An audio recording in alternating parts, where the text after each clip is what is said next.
The house looks lived in, but untouched. Coffee left on the counter, two mismatched mugs facing away, a clock ticking above the refrigerator. Sunlight slides through oak branches and stretches across limestone driveways where nothing moves. The car sits in the driveway like it never left, clean seats, silent radio, no briefcase, no half-pack bag. Inside, the bed is made, closets neat, jewelry in place, keys where they always are. No forced entry. No broken glass. No note. In 1998, silence doesn't trigger alarms. It buys time for excuses. But hour by hour, the calm stays too perfect, and the absence begins to feel engineered. The morning did not arrive with any sense of importance. It slipped into the neighborhood the way it always did, quietly, almost politely, as if it had no idea what was about to witness. Sunlight filtered through the tall oak trees lining the street, casting long, soft shadows across manicured lawns and limestone driveways. Birds moved freely between branches, unbothered by human schedules, unaware that this particular day would one day be remembered for what never happened rather than what did. Inside the house, everything was exactly where it was supposed to be. The kitchen smelled faintly of coffee, brewed too early and left too long. Two ceramic mugs sat on the counter, mismatched but familiar, their handles angled away from each other, like people would learn to share space without truly facing one another. The clock above the refrigerator ticked forward, steady and indifferent, marking seconds that no one was counting. The refrigerator hummed softly, doing its job, keeping things cold, preserving what was meant to last. From the outside, the home gave nothing away.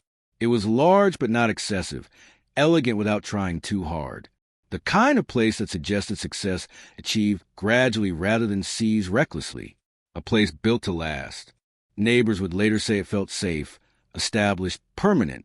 No broken windows, no forced doors, no signs of disruption. Just a quiet house waiting for its owners to return, unaware that it was already beginning to hold its breath. The couple who lived there had routines as carefully maintained as the hedges out front, morning habits that rarely changed. One liked their coffee strong, the other preferred it diluted with cream. One rose earlier, moving through the house with purpose, opening blinds, glancing at the newspaper. The other lingered, stretching time, easing into the day. Their lives were structured, predictable, and outwardly harmonious. To anyone looking in, this was what stability looked like, but stability, like silence, can be misleading.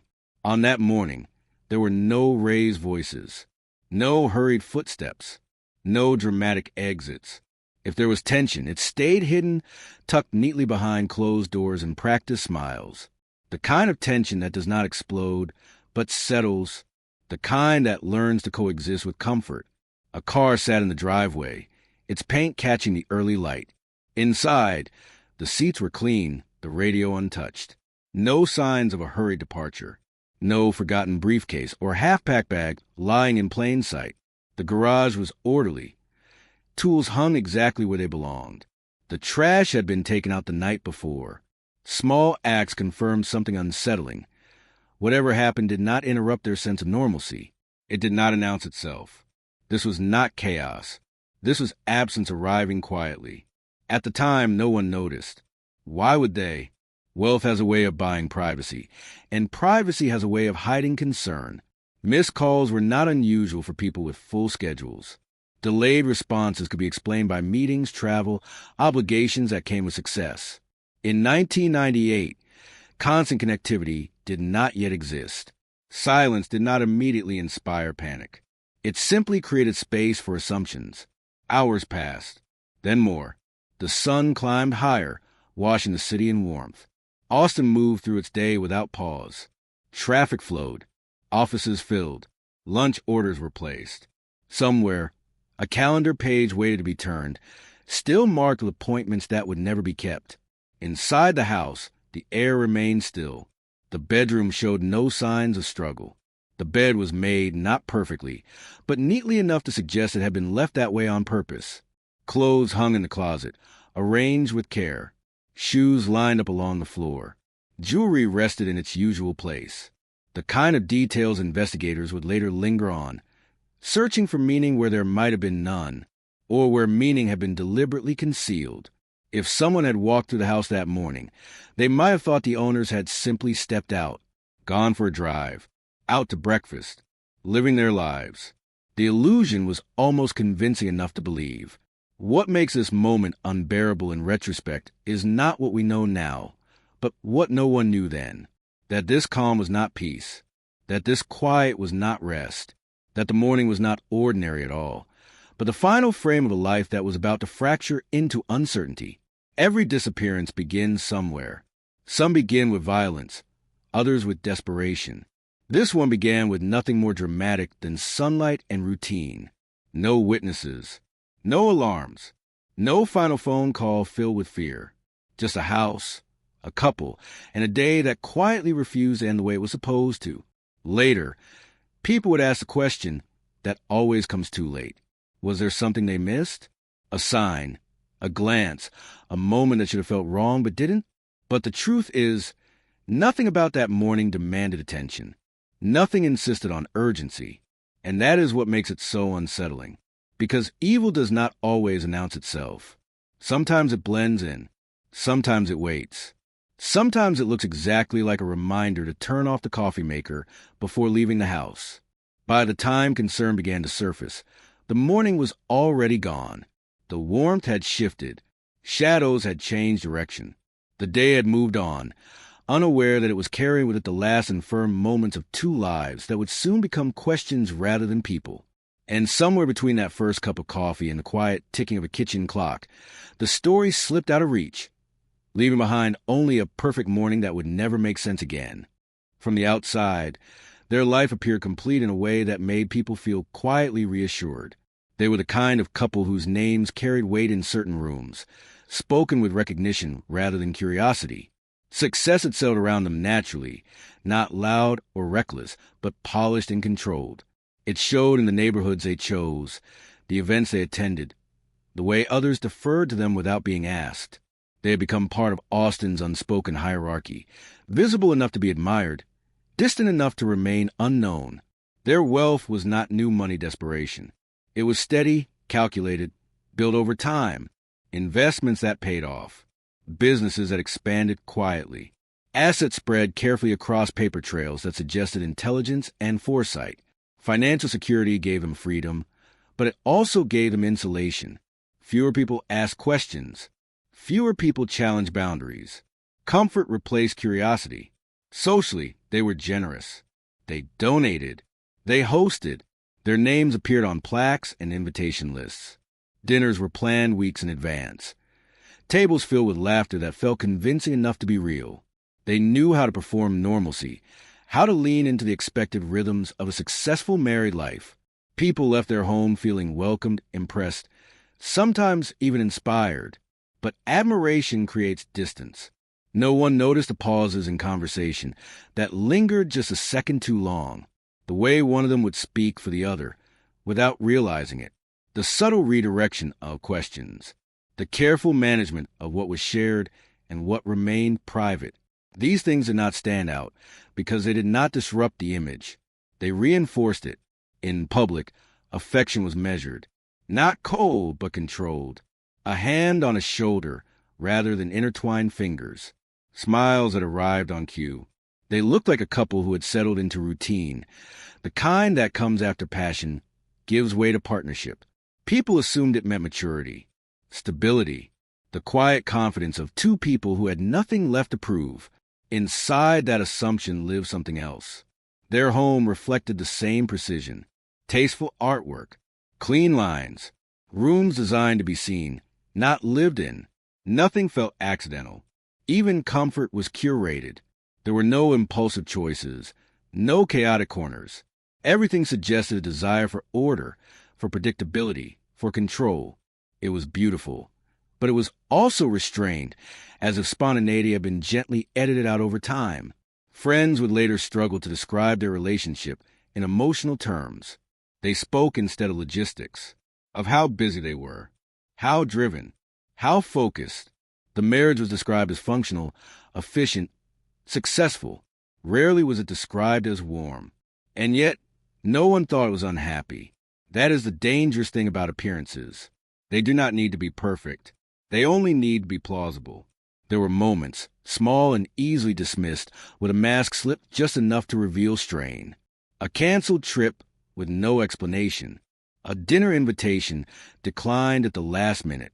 An argument that fell silent the moment someone else entered the room. These moments were never dramatic enough to inspire concern. They were brushed aside, forgotten, absorbed into the narrative of a demanding life. Power dynamics are rarely obvious when they are wrapped in luxury. One of them held more influence than the other, though few have been able to articulate how or why. Decisions tended to flow in one direction. Plans were adjusted quietly. Preferences were accommodated without discussion. It did not look like control. It looked like compromise. The kind people are praised for making in long-term relationships. But compromise, when unbalanced, becomes something else entirely. Those closest to them sense distance rather than conflict. A quiet emotional gap that had grown wide enough to step around without acknowledging. Conversations stayed on safe ground. Achievements, schedules, external successes. Rarely did anyone hear them speak about fears or doubts or longing. Vulnerability did not have a seat at their table. If there was unhappiness, it was private. If there was fear, it did not raise its voice. Their lifestyle rewarded silence. Wealth made problems easier to hide and harder to confront. There was always another distraction, another obligation, another project that demanded attention. Emotional discomfort could be postponed indefinitely, buried beneath purpose and productivity. Over time, this created a strange illusion, not just for others, but for themselves. The belief that if everything looked right, then it must be right. That discomfort was temporary. That fulfillment was something to be achieved later, once the next milestone was reached. But later has a way of never arriving. In retrospect, the signs feel clearer. The emotional distance, the rigid routines, the lack of deep connection that no amount of success could compensate for. But at the time, none of it seemed alarming. It blended seamlessly into a world where ambition was admired and introspection was optional. This was a life built on appearances, yes, but also on avoidance, on the quiet agreement not to look too closely at what lay beneath the surface, on the assumption that stability meant safety. When they disappeared, that assumption collapsed. People would replay conversations in their minds, searching for clues they had dismissed, words that fell hollow, smiles that didn't quite reach the eyes. The realization came slowly and painfully. They had known the version of this couple that was meant to be seen, not the one that existed behind closed doors. And that distinction would become crucial, because whatever happened to them did not come from nowhere. It grew in the space between who they were perceived to be and who they actually were, in the silence between appearances and truth, in the carefully maintained image that left no room for honesty. Their life had looked complete, but completeness, like perfection, can be a performance. And sometimes, the most convincing performances are the ones hiding the deepest fractures. The first sign that something was wrong did not come with urgency. It arrived as a mild inconvenience, the kind that barely registers before being dismissed. A phone call that went unanswered, then another, a message left without reply. In a world where schedules were full and privacy was common, silence was not immediately alarming. It was simply unusual. By mid-morning, the house still sat undisturbed. The curtains remained in the same position. The car in the driveway had not moved. The mailbox waited with its small accumulation of envelopes, untouched, ordinary. Time passed in increments too small to measure significance, each one carrying the assumption that everything was fine. It was only when the silence stretched past its usual limits that concern began to take shape. A business associate mentioned they had missed a meeting. A friend wondered aloud why no one had heard back. These questions floated briefly, lightly, before being anchored by excuses. They were busy. They were traveling. They were unreachable by choice. No one wanted to be the first to suggest something darker, something that could not be undone once spoken. The house, meanwhile, remained unchanged. When someone finally entered, they expected disruption, evidence of haste, a forgotten item, a sign that would immediately explain the absence. Instead, they found order, almost too much of it, shoes aligned neatly by the door, keys resting where they always rested. No luggage missing, no drawers disturbed. The scene felt preserved, like a moment frozen intentionally. The air inside carried the faint scent of morning, a blend of coffee and cleaning products. The television was off. The lights were off. The silence was complete, unbroken by even the low hum of conversation or movement. It was a kind of quiet that does not feel restful, but suspended. There was no note, no message written in haste or careful deliberation, no explanation left behind for anyone to find. The absence had not been announced. It had simply occurred, leaving others to interpret it after the fact. As hours turned into a full day, unease began to replace denial. The possibility that this was intentional started to lose credibility. People do not leave like this, not without telling someone, not without preparation, not without disruption. Voluntary disappearance is rarely tidy. The realization settled slowly and heavily. Something had interrupted their lives without leaving a mark. Law enforcement approached the situation cautiously. There was no crime scene, no obvious starting point. Just a missing couple and a house that refused to tell a story. Investigators walked through rooms looking for meaning in mundane details. A calendar with future dates circled. Medication left behind. Personal items untouched. Every detail contradicted the idea of a planned departure. The absence felt wrong in ways that were difficult to articulate. It lacked intent. It lacked chaos. It lacked explanation. Neighbors were questioned. No one had heard anything unusual. No late-night arguments. No vehicles speeding away. No unfamiliar faces lingering nearby. The neighborhood had slept peacefully, unaware that it had been the backdrop for a mystery unfolding in silence. This lack of witnesses did not provide comfort. It deepened the fear. Disappearance without spectacle unsettles, because it offers no emotional release. There is no single moment to point to, no event to process. Just a before and an after, separated by a void that cannot be crossed. As the days stretched into night, the weight of the unknown pressed harder. Friends gathered, their conversations hushed, fragmented. They speculated quietly, as if speaking too loudly might make the situation more real. Someone mentioned the possibility of an accident.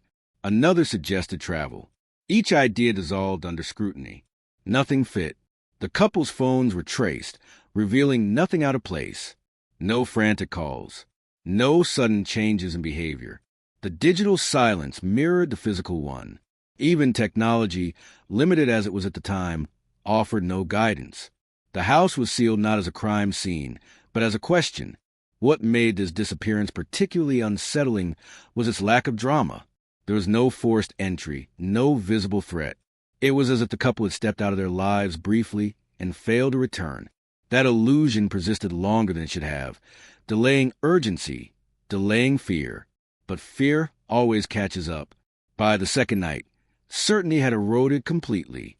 The realization that this was not a misunderstanding, but a true disappearance settled in. It was not loud or explosive.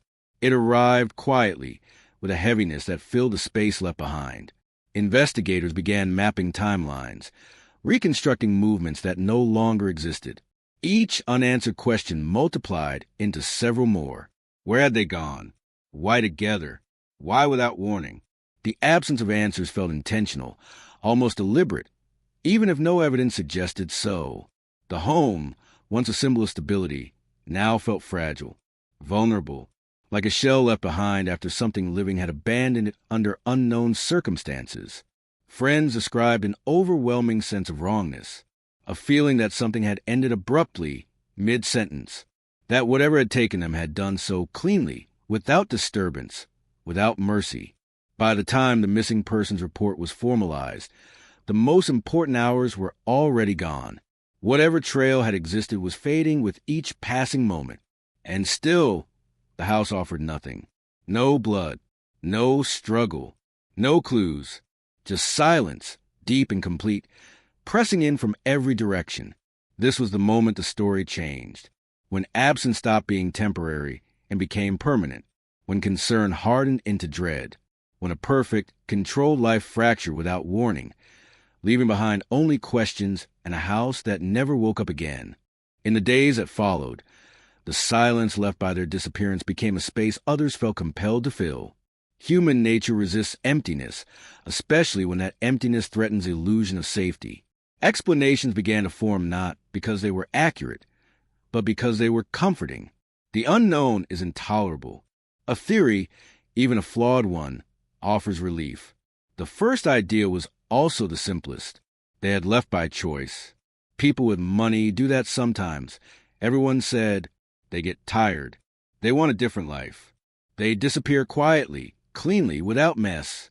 It was a narrative that required no villain, no violence, no uncomfortable questions. It allowed everyone to breathe a little easier. Investigators did not dismiss it outright. On paper, it made sense. The couple had the means. They had resources. They had privacy. If anyone could vanish without a trace, it would be people like them. But almost immediately, the theory began to strain under its own weight. Voluntary disappearances leave patterns. Money moves. Accounts are accessed. Preparations are made. This case had none of that. Financial records remained untouched. Passports were still in the house. Credit cards lay dormant. The infrastructure required to start over simply did not exist. Still, the idea persisted. Friends clung to it because the alternative was unbearable. If they left willingly, then they were alive somewhere, choosing distance over danger, freedom over fear. It was easier to imagine them on a beach or in a foreign city than to imagine something irreversible had already occurred. Another theory followed closely behind. Financial trouble, secret debts, a deal gone wrong. The public rarely sees the full picture, and success often masks risk. Maybe they had overextended themselves. Maybe someone was coming to collect. This explanation added drama, without demanding intimacy. It externalized the threat. But again, the evidence refused to cooperate. Their finances were strong. Investments were stable. There were no frantic withdrawals, no sudden transfers, no signs of desperation. The numbers told a story of control, not collapse. Yet the theories kept coming. An affair, a secret life, a sudden decision to escape a failing marriage. Each suggestion shifted responsibility away from randomness and toward choice. These narratives carried judgment, but they also carried structure. They imposed logic where there was none. The media, when it finally took interest, leaned into these ideas. Headlines framed the disappearance as mysterious but not alarming. Speculation was presented as analysis. The couple became characters rather than people, reduced to archetypes that fit familiar stories. The nuance of their lives was flattened into something easier to digest. In this environment, truth became secondary to plausibility. Law enforcement faced a difficult balancing act. Without evidence of a crime, resources were limited. Time was already working against them.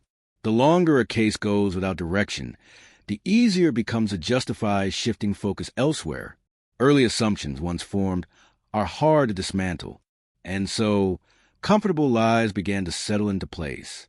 The idea that they chose this, that they wanted to disappear, that whatever happened was ultimately their own doing. These beliefs allowed the case to stagnate without outrage, without pressure, without urgency. Privately, some investigators felt unease. Too many details did not align.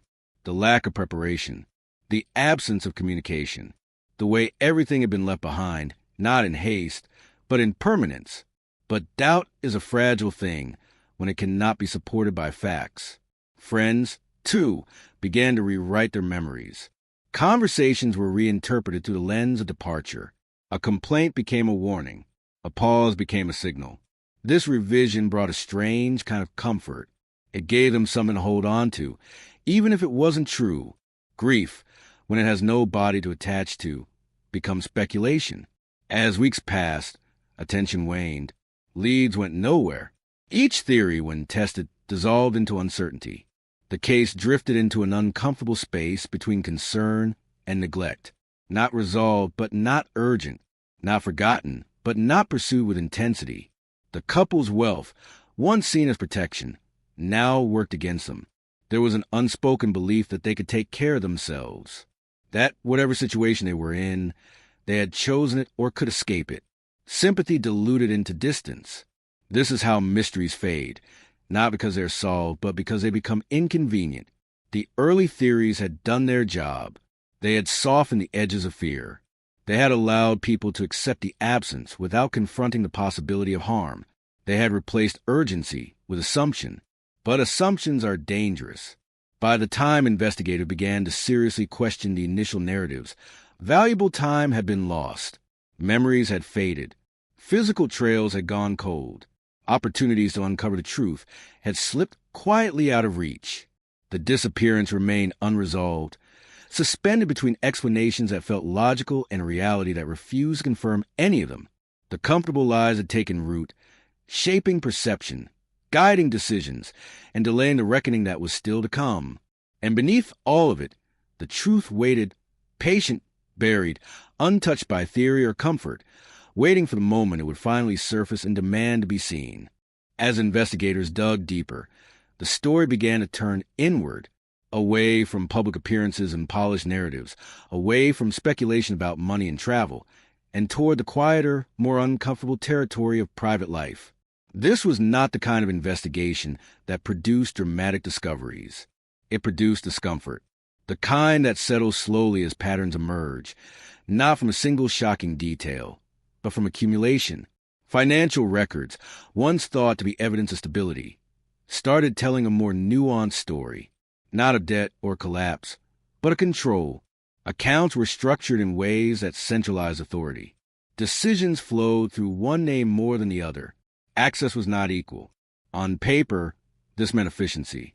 In practice, it suggested imbalance. Nothing illegal, nothing overtly threatening, just a subtle hierarchy reinforced over time. Friends were interviewed again, this time with different questions, not about where they might have gone, but about how they lived, how they spoke to each other when no one else was paying attention, how disagreements were handled. The answers were hesitant, uncertain. People struggled to recall specifics, not because nothing had happened, but because nothing had seemed important enough to remember.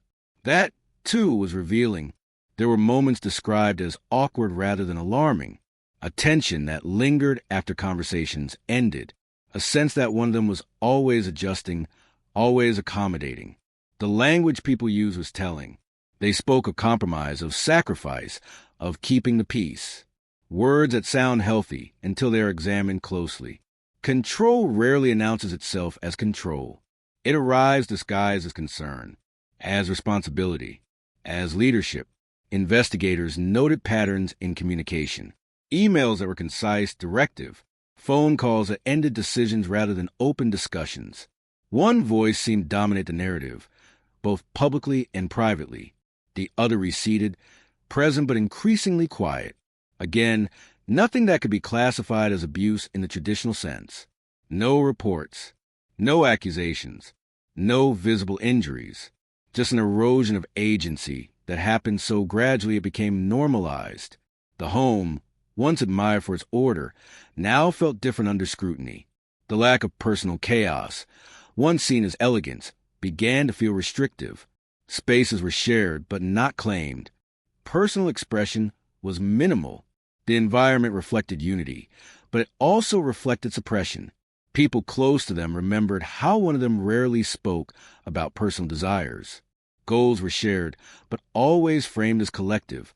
Individual wants were absorbed into the larger narrative of success. It was efficient. It was admirable. It was also isolating. In relationships marked by imbalance, silence often becomes survival. Investigators were careful not to project conclusions. They knew how dangerous it was to reinterpret a life through the lens of disappearance. But certain details refused to be ignored. The way one of them deferred in conversations. The way decisions were justified rather than discussed. The way independence slowly narrowed. This was not a volatile relationship. It was a controlled one. And control, when combined with pressure, can create invisible fault lines. The more they looked, the more it became clear that if something had gone wrong, it would not have been loud. It would not have involved strangers or sudden confrontations. It would have unfolded privately, between two people bound together by history, reputation, and expectation. This realization shifted the emotional center of the case. The mystery was no longer about where they went. It was about what they could not say, what they could not escape, what they carried silently. Friends struggled with guilt as they began to understand this. Moments they had dismissed as personality differences now felt heavier. The tendency to excuse imbalance as normal, the way wealth and success had reframed warning signs as quirks. There is a particular cruelty in realizing too late that someone needed help they never asked for. Investigators examined the weeks leading up to the disappearance more closely. Subtle changes appeared. A canceled appointment, a hesitation in a conversation, a quiet withdrawal that had gone unnoticed because it did not disrupt routine. Nothing screamed crisis, but everything whispered strain. This was a kind of emotional pressure that does not seek resolution. It seeks endurance. And endurance, when pushed too far, collapses without warning. The possibility emerged that the disappearance was not an escape from the outside world, but a breaking point reached internally, that the threat, if there was one, had not arrived at the door, but had always lived inside the relationship. This was not an easy narrative to accept. It challenged the comfortable lies built earlier. It forced investigators and loved ones to confront the idea that danger can exist in places that look safe, that harm does not always leave marks.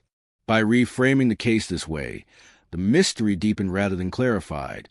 There were still no answers, but there was a new understanding. Whatever happened was likely rooted in years of quiet imbalance, not a single dramatic event. And that made the truth more difficult to uncover. Because how do you investigate silence?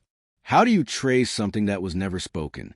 The case moved forward with this awareness hanging over it, heavy and unresolved. The disappearance was no longer just a puzzle location.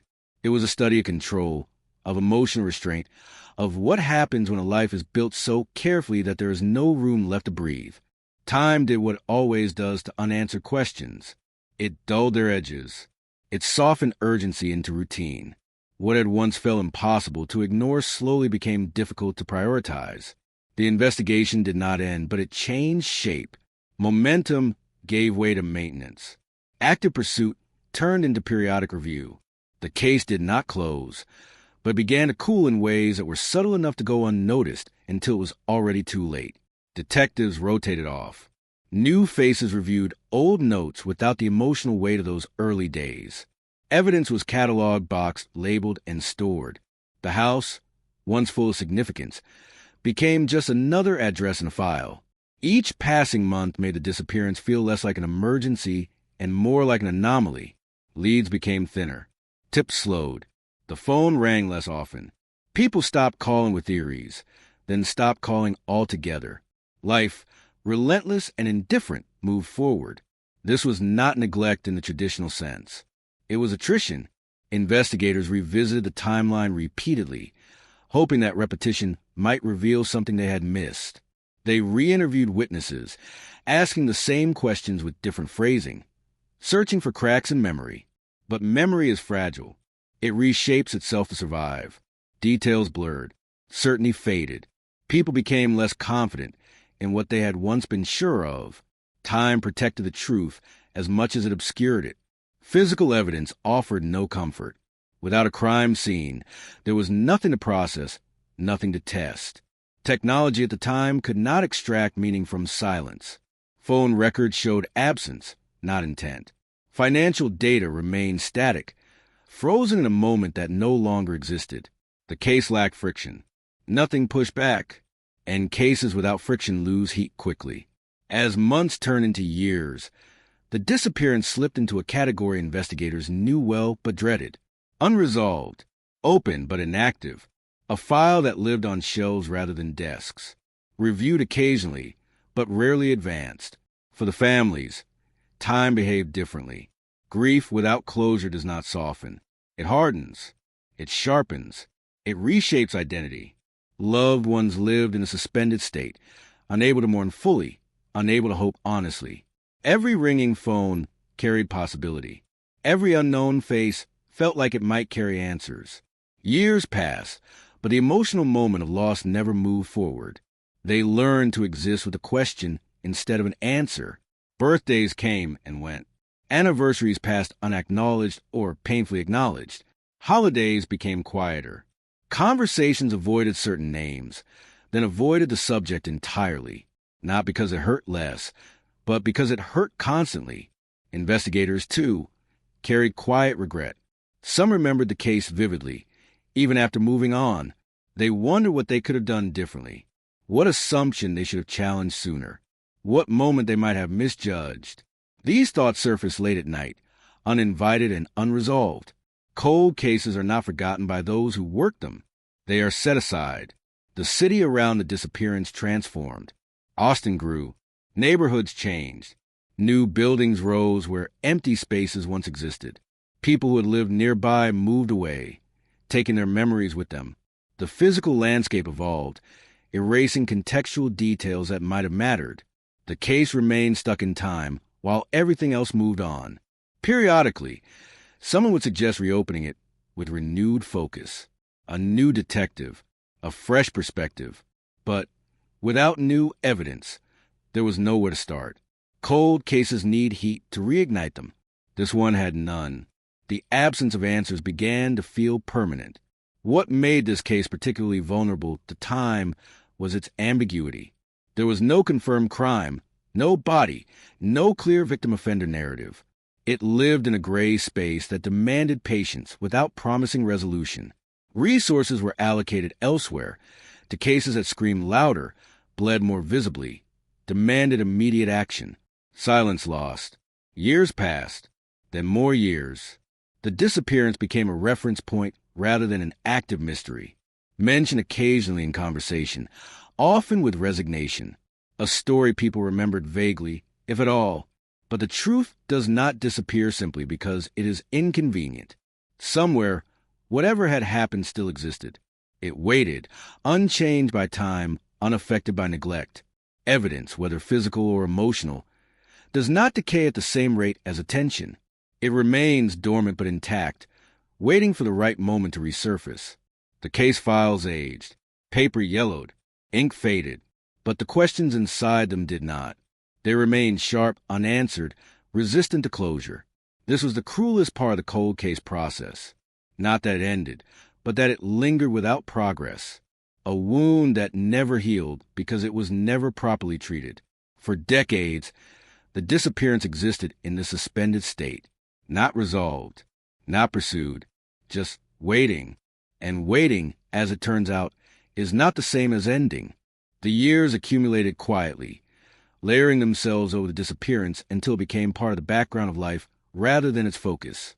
27 years is a long time to carry a question without an answer, long enough for children to become adults, long enough for memories to lose their edges, long enough for a city to reinvent itself, while a mystery remains frozen in its original shape. Austin was no longer the same place it had been in the late 90s. Neighborhoods once defined by quiet streets and familiar faces transformed into hubs of growth and movement. New residents arrived with no knowledge of what had happened there before. Buildings rose, businesses changed hands, and conversations shifted toward the future. The disappearance belonged to another era, one that felt increasingly distant and abstract. But absence does not age the way people do. For those connected to the case, the silence remained immediate. Families learned to live with a dual reality. Outwardly, life continued. Jobs changed. Relationships formed and ended. Responsibilities demanded attention. Inwardly, the disappearance stayed present. An unresolved moment replayed endlessly without conclusion. There was no clean way to talk about it. Too much time had passed to expect sympathy, yet not enough to accept indifference. The question lingered in social interactions, sometimes spoken, often implied. Are they still alive? Do you still hope? Have you moved on? Moving on was never the right word. Hope became complicated. It shifted from expectation to abstraction, no longer tied to a specific outcome. It existed as a quiet refusal to accept finality. At the same time, despair crept in slowly, disguised as realism. People learned to temper their emotions, to prepare for disappointment without fully surrendering. This emotional limbo was exhausting. Investigators who had once worked the case retired. Some carried it with them, a loose end that never tied itself off. Others deliberately left it behind, knowing there was nothing more they could do. New detectives inherited the files occasionally, reading through decades-old notes with detached curiosity. To them, the case felt historical, almost theoretical, yet something about it resisted being categorized as past. There were no remains to bury, no official conclusion to acknowledge, no final report that could close the book. The disappearance existed in a perpetual present tense, always unresolved, always waiting. Every so often, the case resurfaced briefly. An anniversary article, a local podcast episode, a mention in a discussion about unsolved mysteries. These moments brought temporary attention, but they never lasted. Without new information, interest faded quickly. Curiosity requires novelty, and this case offered none. Until it did, far from Austin, in a place untouched by the city's transformation, time had moved differently. The desert does not change to accommodate human memory. It erodes slowly, deliberately, indifferent to the stories buried beneath its surface. Seasons pass, wind shift, sand rearranges itself grain by grain. What is hidden remains hidden until it is not. For decades, nothing disturbed that landscape. No one went looking. No one expected to find anything there. The connection between the disappearance and that remote stretch of land did not exist in any official narrative. It lived outside the case entirely, unimagined and unexplored. This is how the most important truths often remain concealed. Not because they are well hidden, but because no one knows where to look. When the discovery finally happened, it did not arrive with intention.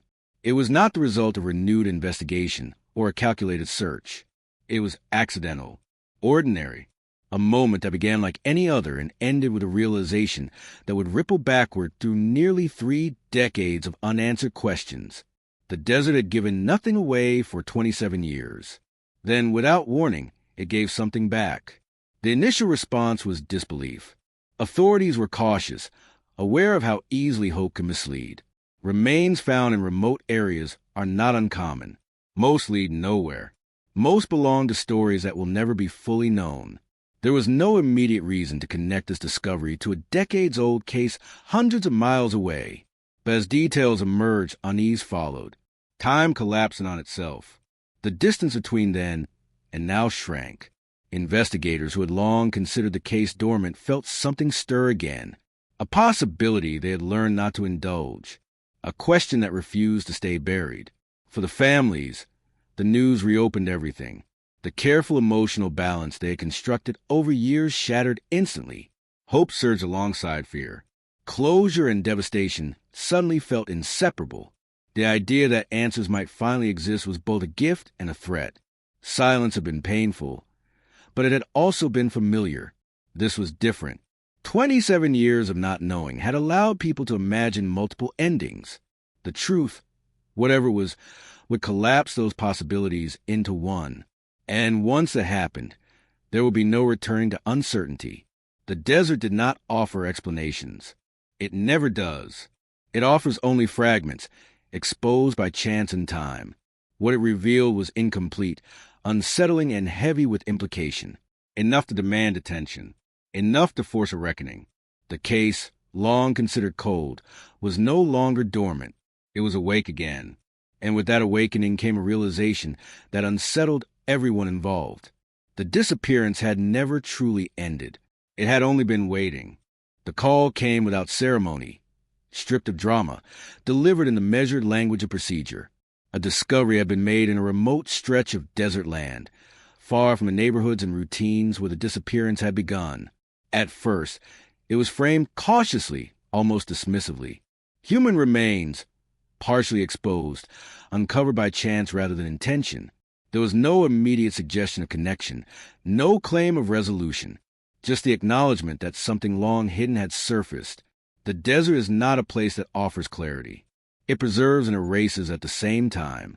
Sun, wind, and sand reduce everything to fragments, blurring the line between what was once whole and what is now impossible to reconstruct. Whatever emerged from that landscape did not arrive intact. It arrived altered, incomplete, carrying time in its bones. Investigators approached the site with restraint. Years of experience had taught them not to leap toward conclusions. The terrain was unforgiving, and discoveries like this often led nowhere. Still, there was something unsettling about the timing, about the distance, about the way the land had waited so long before revealing anything at all. What was found offered no immediate answers. There were no identifying documents, no personal effects arranged neatly to tell a story, just evidence that someone had been there long enough ago for nature to begin reclaiming what remained. The absence of context was almost as disturbing as the discovery itself. As the remains were carefully recovered, every movement carried weight. Each fragment was treated not just as evidence, but as a question that had waited decades to be asked. The process was slow, deliberate, respectful. There was no spectacle, only concentration and quiet. The first assessments focused on time. How long had the remains been there? Decades, possibly. Enough to overlap with the disappearance, but not enough to confirm anything. This uncertainty stretched tension rather than relieved it. The past, once distant, now felt dangerously close. Word spread cautiously. Those who had lived with the case for years felt the shift immediately. The air around it changed. Conversations grew careful again. Emotions resurfaced without warning. The idea that the desert might be holding answers no one had imagined reopened wounds people had learned to manage. Families were notified with care. Authorities understood the danger of premature hope. They spoke in probabilities, not promises. But even the suggestion of connection was enough to destabilize years of emotional restraint. Grief, hope, fear, and anticipation collided all at once. The desert site became a focal point, though it offered little guidance. It did not explain how or why. It did not provide a narrative. It simply existed as proof that something had happened there at some point to someone who had not been found until now.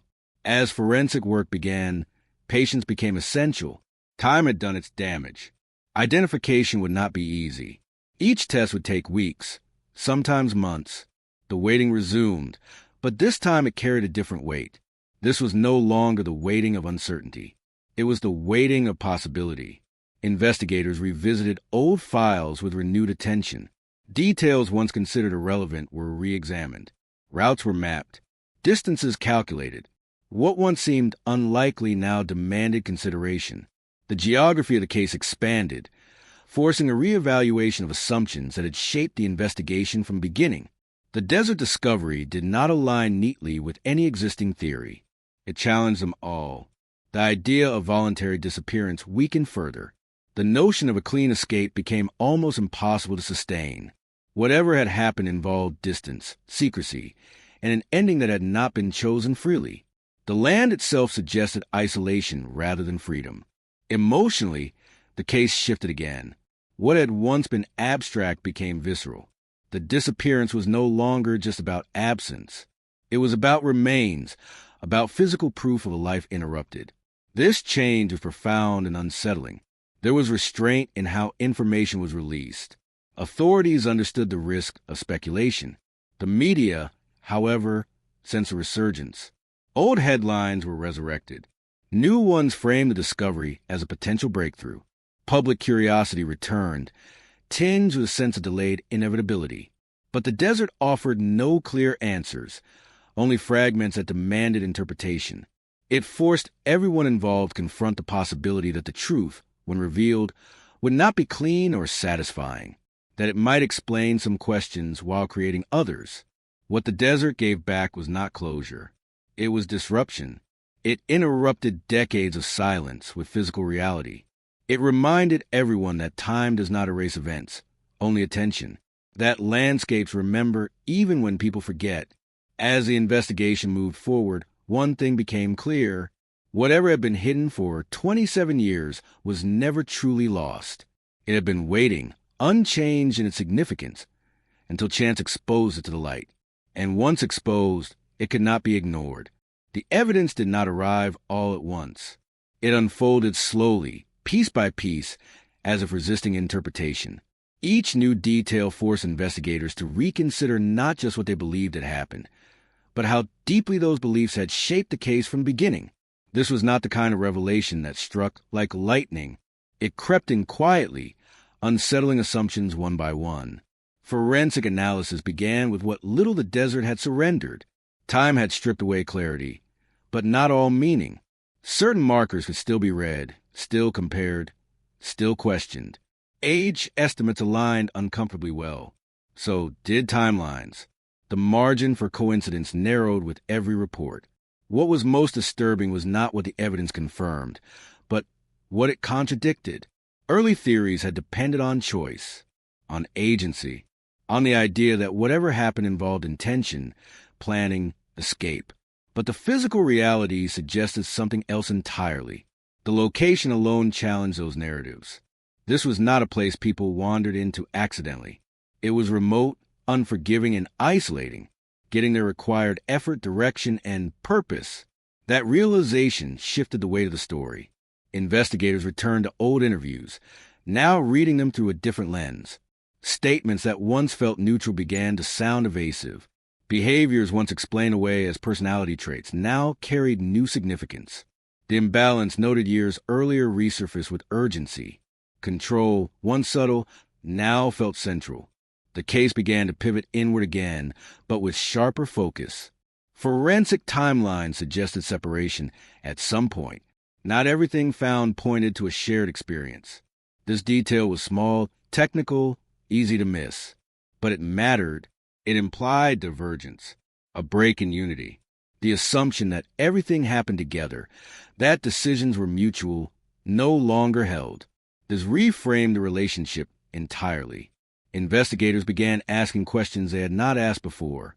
Not where did they go, but who led and who followed. Not why did they disappear, but who benefited from silence.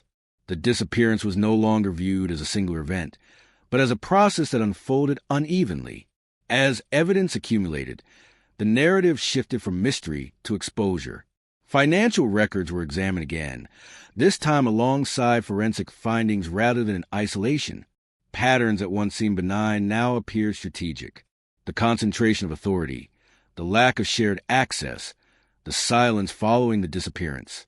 Together, they formed a picture that was difficult to ignore. One person's absence created chaos. The others did not. This contrast unsettled investigators deeply. It suggested preparation on one side and vulnerability on the other. It implied forethought rather than spontaneity, control rather than coincidence. The idea that the couple vanished together as equals began to dissolve. Emotionally, this was the moment the story broke open. The audience, like the investigators, had been guided gently towards certain conclusions from the beginning. The evidence now demanded a reckoning with that guidance. It forced a recognition of how easily appearances can mislead and how readily people accept narratives that feel orderly. This was not an external threat story. It was an intimate one. The desert discovery did not just reveal remains. It revealed imbalance. It exposed a truth that had been hiding behind respectability and restraint. The case was no longer about what happened to a rich couple. It was about what happened within a relationship that had been misread for years. Investigators faced a difficult truth. The early assumptions had not just delayed answers. They had actively obscured them. By leaning into comfortable explanations, the case had been shaped away from the most likely reality. This realization carried professional weight, but also personal consequence. Some detectives expressed quiet frustration, not at the evidence, but at themselves, at the system, at the way cases involving power and wealth are filtered through expectation. The realization was painful but necessary. It reframed the disappearance as something that could have been understood earlier, if only the right questions had been asked. For the families, the shift was devastating. The possibility that one of them had not vanished by choice, that the disappearance had been one-sided, reframed decades of grief. It introduced anger where there had once been confusion. It demanded accountability where there had once been patience. Grief transformed again, this time into something sharper and harder to carry. As the investigation deepened, the evidence continued to rewrite the story. Each new detail pulled the case further from its original framing. What had once seemed like a mystery of distance and silence now looked like a narrative of control, secrecy, and erasure. There was no longer comfort in ambiguity. The truth emerging was not cinematic or dramatic. It was quiet, intimate, and devastating. It exposed how easily harm can exist in plain sight when it is wrapped in success and stability, how control can masquerade as care, how silence can be mistaken for consent. By the time investigators reached this stage, the case no longer belonged to the past. It had become urgent again, not because of what remained unknown, but because of what was finally becoming clear. The evidence had done what time could not. It had forced the story to change. And once changed, it could not return to what it had been. The revelation did not arrive as a single statement or dramatic announcement. There was no moment where everything snapped into place cleanly. Instead, it settled slowly, heavily, like a truth people had been circling for years without daring to touch. When it finally took shape, it was not the kind of answer anyone wanted. It did not offer relief. It did not simplify the story. It complicated in ways that felt deeply human and deeply unsettling. What investigators began to understand was not just what had likely happened, but how profoundly it challenged the story everyone had been telling themselves from the beginning. The assumption had always been togetherness. A couple moving as one unit. Decisions made jointly. Fate shared equally. That assumption had shaped every theory, every delay, every comfortable explanation. Now it became clear that togetherness had been an illusion sustained by habit and appearance, not reality. The evidence suggested a fracture long before the disappearance. A breaking point that had been reached quietly, without witnesses, without dramatic warning signs. One person had been carrying far more weight than anyone realized. Fear, dependence, and control had intersected in a way that left no room for escape that felt safe. This was not a story of sudden violence born of rage. It was a story of inevitability built over years. Investigators pieced together how isolation can become invisible when it exists inside privilege, how someone can be surrounded by resources and still feel trapped, how power does not need a shout to be absolute. In fact, it is often most effective when it whispers. The twist, when it emerged, was not about an unknown attacker or a shadowy figure from the outside. It was about intimacy, about trust weaponized slowly, about the way control tightens so gradually that resistance feels impossible by the time it matters. What made this realization unbearable was how ordinary it was. There were no secret organizations, no elaborate schemes, just two people whose relationship had crossed a line that no one else could see clearly. The disappearance was not an escape. It was an erasure. Investigators now believed that the desert was not a coincidence. It was not a place stumbled upon. It was chosen for its emptiness, its silence, its ability to hold secrets without asking questions. The distance was not about getting away. It was about ensuring nothing would ever come back. This reframed everything that followed. The lack of communication, the untouched finances, the stillness of the house. These were no longer mysteries. They were byproducts of control and calculation. One person had vanished because they could not leave, the other because leaving required ensuring that nothing remained behind to contradict the story. This realization forced a painful reassessment of responsibility. The narrative no longer allowed for equal victimhood. It demanded distinction. It asked investigators, families, and the public to accept that one person's silence had not been voluntary, and that the others had been strategic. That distinction was devastating. For years, loved ones had held on to the idea that both were victims of circumstance, that whatever happened had happened to them together. The truth now suggested something far more painful, that one had suffered alone, unseen, and unheard, while the world assumed safety because of wealth and status. There was anger in this realization, anger at the signs that had been missed, at the behaviors that had been normalized, at the way discomfort had been dismissed as personality rather than warning. Investigators felt it too. They understood now how early assumptions had shaped the entire trajectory of the case. How the belief that people like this do not simply vanish had been overridden by the belief that people like this always have choices. That wealth equals agency. that success equals safety. Those beliefs had protected the wrong person. The twist was not just about what happened. It was about how easily a narrative can shield harm when it fits cultural expectations. How the idea of a perfect life can silence concern, yet the theories kept coming. An affair, a secret life, a sudden decision to escape a failing marriage. Each suggestion shifted responsibility away from randomness and toward choice. These narratives carried judgment, but they also carried structure. They imposed logic where there was none. The media, when it finally took interest, leaned into these ideas. Headlines framed the disappearance as mysterious but not alarming. Speculation was presented as analysis. The couple became characters rather than people, reduced to archetypes that fit familiar stories. The nuance of their lives was flattened into something easier to digest. In this environment, truth became secondary to plausibility. Law enforcement faced a difficult balancing act. Without evidence of a crime, resources were limited.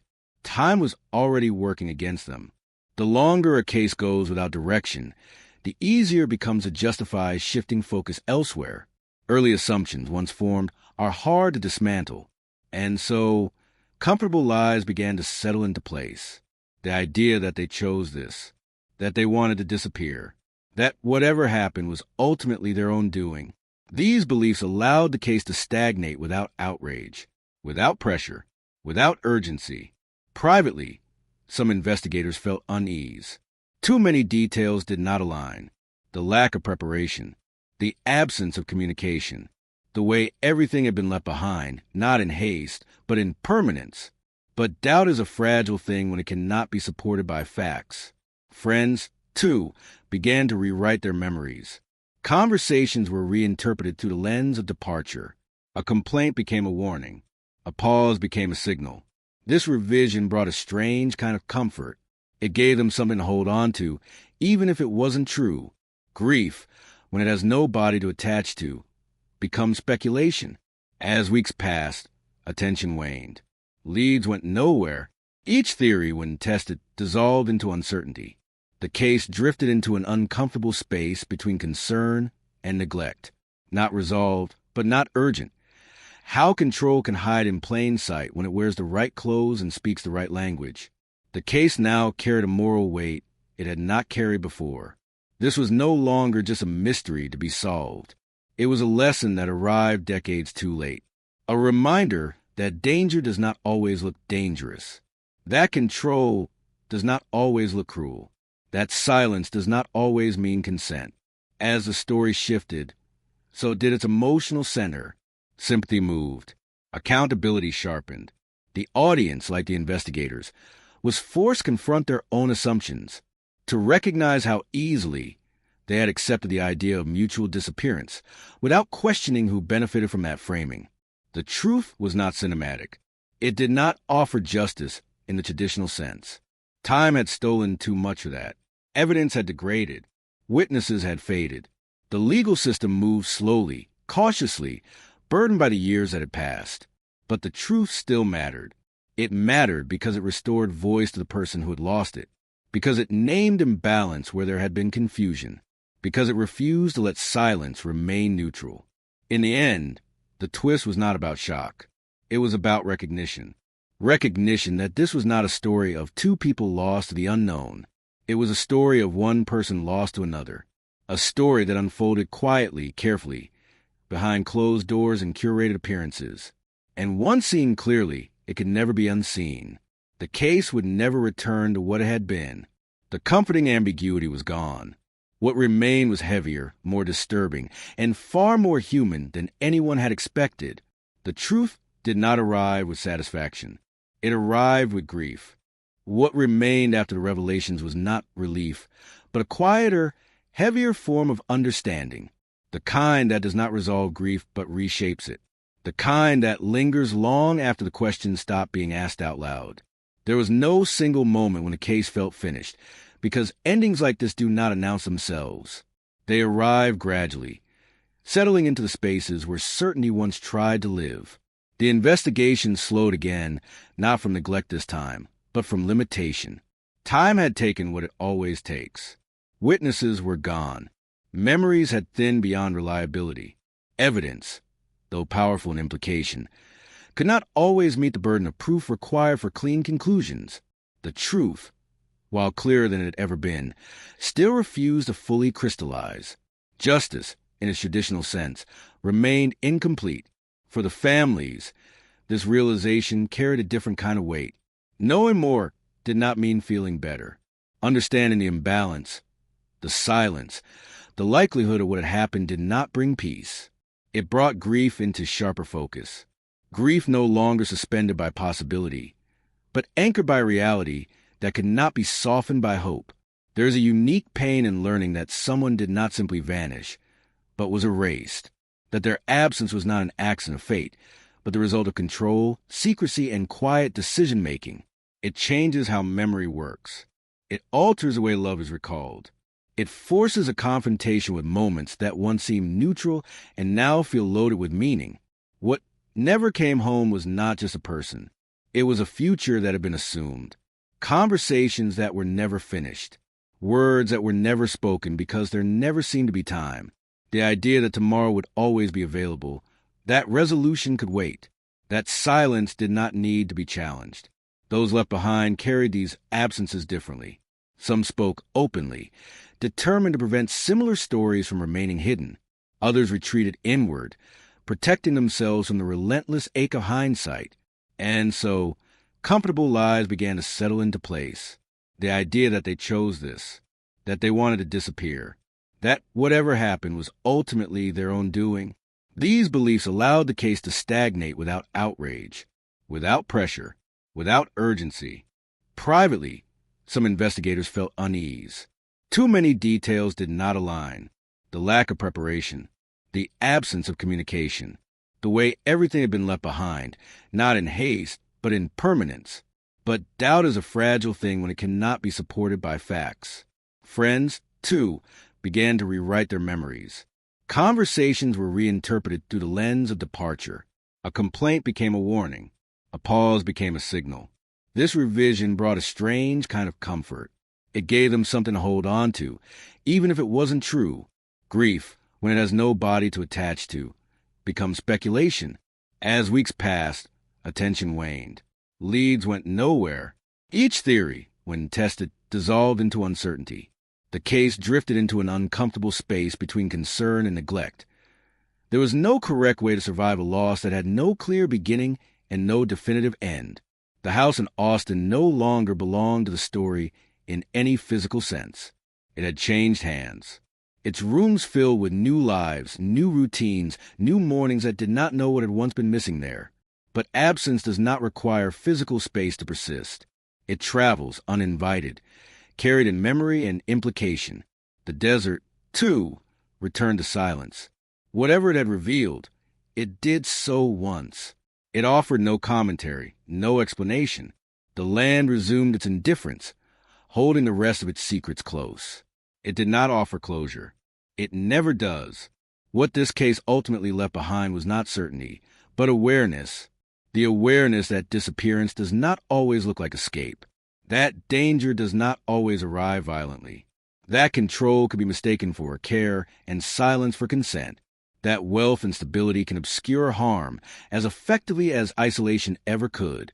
It left behind a warning that feels uncomfortable precisely because it is subtle, because it asks people to look closer at the stories they accept without question, at the relationships they assume are balanced, simply because they appear calm, at the way society excuses imbalance when it is wrapped in success.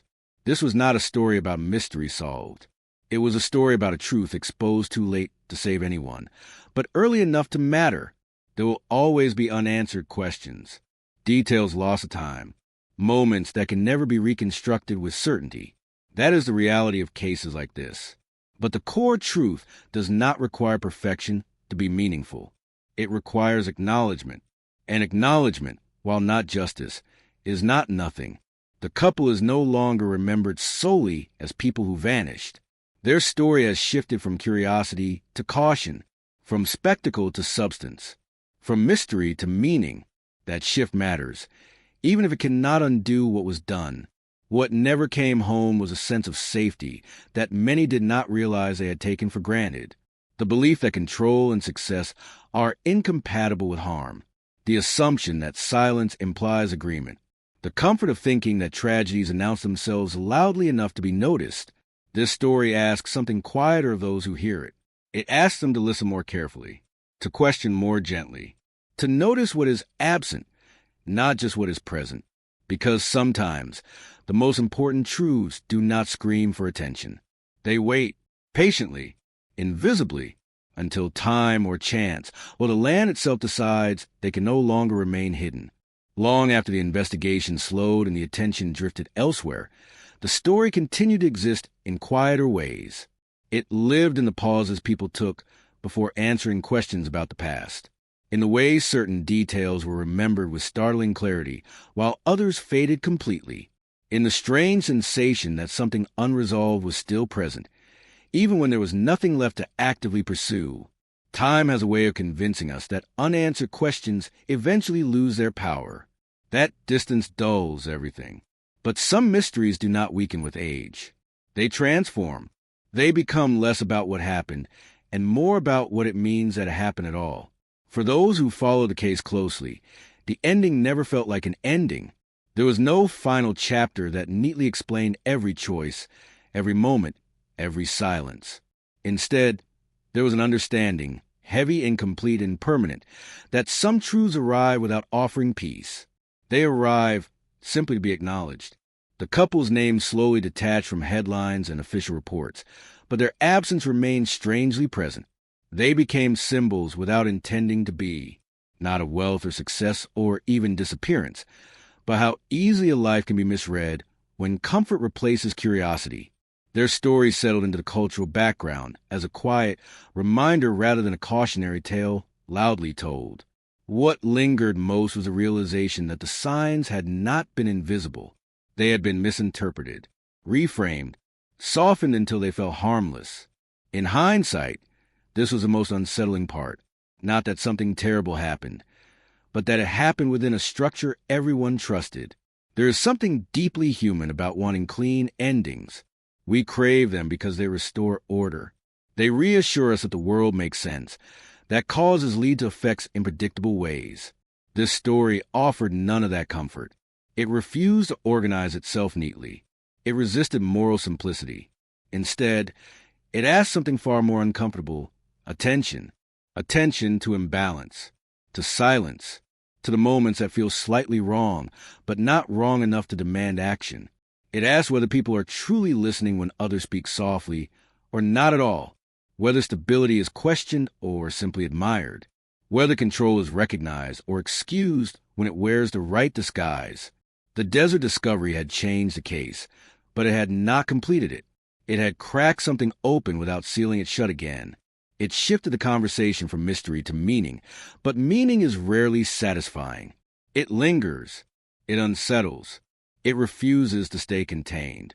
For investigators, the case became a reference point, one mentioned quietly in conversations about missed assumptions and the dangers of early conclusions, a reminder that objectivity requires not just evidence, but skepticism toward comfort, that the most misleading cases are often the ones that appear least chaotic. For families, the story never resolved into something manageable. Grief does not follow linear timelines. It circles. It resurfaces. It changes shape depending on what is known and what is left unsaid. The later revelations did not close old wounds. They reopened them in new places. And yet, there was something else too, a fragile sense of validation. The acknowledgement that the absence had not been imagined, exaggerated, or misunderstood, that the discomfort felt years earlier had been justified, even if it had gone unrecognized at the time. That mattered more than it seemed. The public, when reminded of the case, often reacted with disbelief, not at the disappearance itself, but at how long it had taken for the story to be reframed, how easily assumptions had hardened into narrative, how power and appearance had shaped perception. These reactions were telling, not because they were surprising, but because they were familiar. People want to believe that danger announces itself clearly, that it comes from outside, that it looks the way stories have taught us to expect. This case quietly dismantled that belief. It suggested that some of the most damaging stories unfold without witnesses, without urgency, without visible disruption. That suggestion is unsettling because it implicates everyone. It asks whether people would notice if something similar were happening nearby, whether they would question the calm, whether they would challenge a narrative that everything is fine simply because it appears that way. It asks whether silence is being mistaken for consent in other places, other lives, other homes. The ending of this story does not offer instruction. It offers reflection. The house in Austin continues to exist as a place, not a symbol. People pass it without knowing what it once held, what it lost, what it could not protect. This is how most stories end, not with monuments or markers, but with normalcy resuming around unresolved absence. The desert, too, remains unchanged. Wind moves across it. Sand shifts. Time continues its quiet work. Whatever it revealed, it did so without intention or commentary. It does not distinguish between stories worth telling and those better forgotten. It simply exposes what cannot stay buried forever. That exposure, though incomplete, altered the narrative permanently. It ensured that the disappearance would no longer be remembered as a curiosity or an unsolved puzzle alone. It would be remembered as a lesson in misperception, in delayed recognition, in the cost of comfort. What haunts this story is not just what happened, but how easily it blended into the background of success and stability. How quickly concern was replaced by explanation. How slowly doubt was allowed to surface. The haunting does not come from gore or spectacle. It comes from familiarity. It comes from recognizing elements of the story in other places, in other relationships, in other silences. That recognition is what lingers long after the details fade. There is no definitive closing line for a story like this. No moment where everything resolves and the emotional weight lifts. Instead, there is a quiet understanding that some truths do not bring relief. They bring responsibility. The responsibility to notice imbalance before it becomes erasure, to question narratives that feel too convenient, to listen for what is not being said, to accept that calm does not always mean safe. In that sense, the story does not end with the couple, or with the investigation, or even with the discovery in the desert. It continues wherever silence is mistaken for peace, wherever control hides behind respectability, wherever absence is explained away rather than examined. This is the kind of ending that does not close a door. It leaves it slightly open, just enough to let discomfort through, just enough to ensure the story stays with you. And perhaps that is the only kind of ending this story could ever have,